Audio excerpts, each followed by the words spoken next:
Hello, my friends, and welcome back. Thank you very much for being with me again today.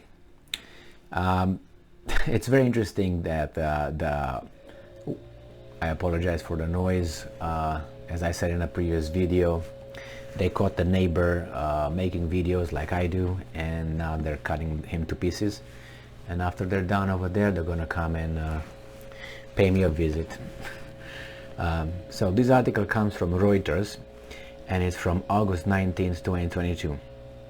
And this is the title: Half of Russia's Black Sea Fleet's combat jets out of operation, Western officials states. Blasts at the Saki air base in the annexed Crimean Peninsula earlier this month have put more than half of the Russian Black Sea Fleet's naval aviation combat jets out of use, a Western official said on Friday. The air base near Novofedorivka on the west coast of the peninsula, which Russia annexed from the Ukraine in 2014, suffered multiple explosions on August 9. The official, speaking on condition of anonymity, said Ukraine was now considering consistently achieving kinetic effects deep behind Russia's lines, which was having a material impact on Russia's logistics support and a significant psychological effect on the Russian leadership. And I'm quoting: "We now assess that the events of Saki airfield on August 9 put more than half of Black Sea Fleet's naval aviation combat jets out of use," the official said.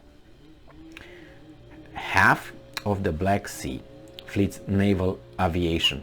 So that means they, I think they were destroyed about 9, so they had what, 18? Okay, and Russia has about, I don't know how many, 2,000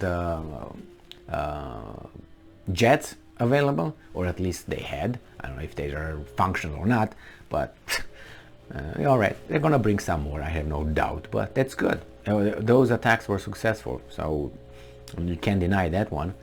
On August 12, Britain's Ministry of Defense said in its intelligence update that while a fraction of Russia's air fleet was destroyed in the blast, the Navy's air capability was seriously degraded for about a night, and then they will bring some more. I mean, that's nice, sounds very good, but we all know that Russia doesn't have only 9 airplanes available. I mean, if you would talk about, I don't know, Romania or Hungary or who knows what other country, yeah, maybe they have 3 of them. The official said that the Black Sea Fleet was struggling to function much more than a coast defense flotilla, which just occasionally conducted missile strikes, and that his attempt to threaten amphibious assaults on Odessa had been stemmed. Well, I think they're right about that, but I don't think it's because they don't have the ability. They don't have the jets or the bombers available. I think it's because they don't want to keep more over there for this kind of situations. But why? I mean, the whole bombardment of those airfields and the ammunition dump over there was so disgraceful for the Russians that I can't tell you. I mean, how I was surprised that those attacks occurred and were successful. I don't know. The official added that overall the war was at a moment of near operational standstill. They said this before like 50 times. And I'm quoting: "Neither side's ground forces have sufficient concentrated ground combat power to launch effective offensive actions which would in any way materially affect the course of war," the official said. Well, that could be possible, even though I doubt it, and I'll tell you why I doubt that. These are countries with tremendous manpower. Ukraine, I think, is about 40 million or something. Now, from 40 million, you don't have over there fighting more than 200,000, and you can possibly have millions fighting. Can you? Yes, you can. If you make a general mobilization and you have over there, you should be able to muster at least 1 million people one day. and do an offensive on all fronts, if that's the case.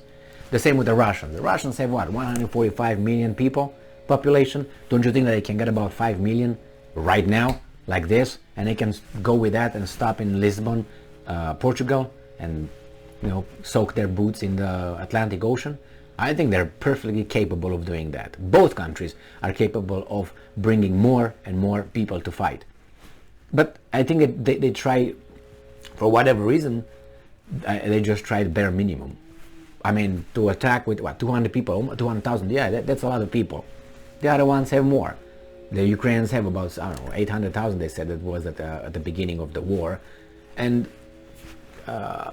it's just, I don't think they put the whole shoulder.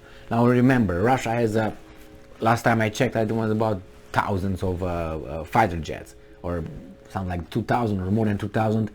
I don't think they are operational all over there. Yeah, you're not going to put 2,000 airplanes at once, you're not going to do that. But then you got what, 18 airplanes in, according to these guys, about 18 fighter jets and bombers in Crimea. And these guys do a one hit on you and they destroy 9 or something in one night, and then you're done, and these intelligence say, oh my god, it was depleted.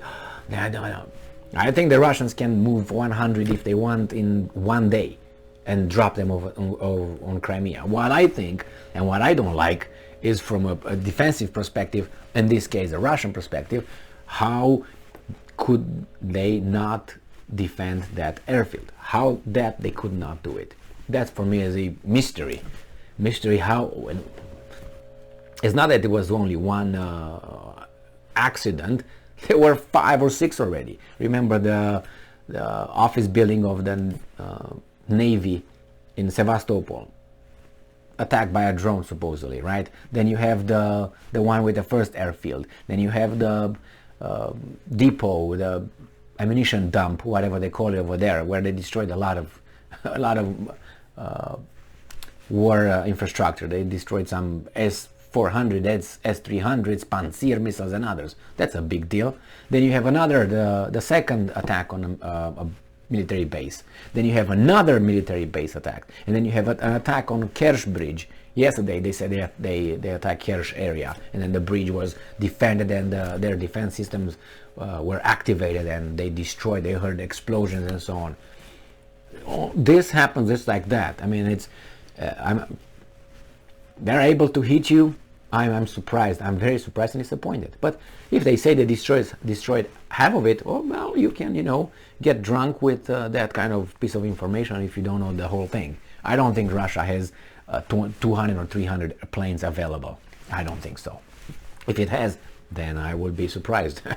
And if that's the case, then all those things with space war and all that, it's just BS with laser beams, defense systems, and that's just the violin.